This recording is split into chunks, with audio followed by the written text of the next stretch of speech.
नमस्कार मंडळी, कसे आहात? आज आपण इथे बघतोय कटाची म्हणजेच येळवणीची आमटी कशी बनवायची।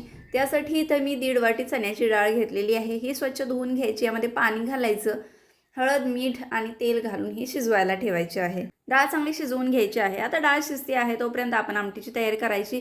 इथे मी सुकं खोबरं तव्यावरती चांगलं भाजून घेतलेलं आहे। 2 छोटे कांदे इथे मी रफली चॉप करून घेतलेले आहेत आणि आलं लसूण हे सुद्धा आपण तव्यावरती भाजून घ्यायचं आहे। मसाले थंड झाले की आपण मिक्सरच्या भांड्यामध्ये घेऊया, त्यामध्ये थोडीशी कोथिंबीर घालायची आणि याचं बारीक वाटण करून घ्यायचं। डाळ शिजली की गाळून घेऊया, याचं जे पाणी उरतं याला म्हणतात येळवणी म्हणजेच कट। आता याला आपण फोडणी देऊया। भांड्यामध्ये 2 पळी तेल घालायचं, त्यामध्ये जिरे मोहरी घालायचे, 2 चमचे लाल तिखट घालायचा आणि बनवलेलं वाटण घालायचं आहे। वाटण चांगलं परतून घ्यायचं आहे। अर्धा चमचा काश्मीरी मिरची पावडर घालायची, वाटण पुन्हा एकदा परतून घ्यायचं आणि आता यामध्ये घालूया कट। 2 ग्लास गरम पाणी घालूया, गरजेनुसार मीठ घालायचं आणि बारीक चिरलेली कोथिंबीर घालायची। तर इथं तयार झाली आपली झणझणीत अशी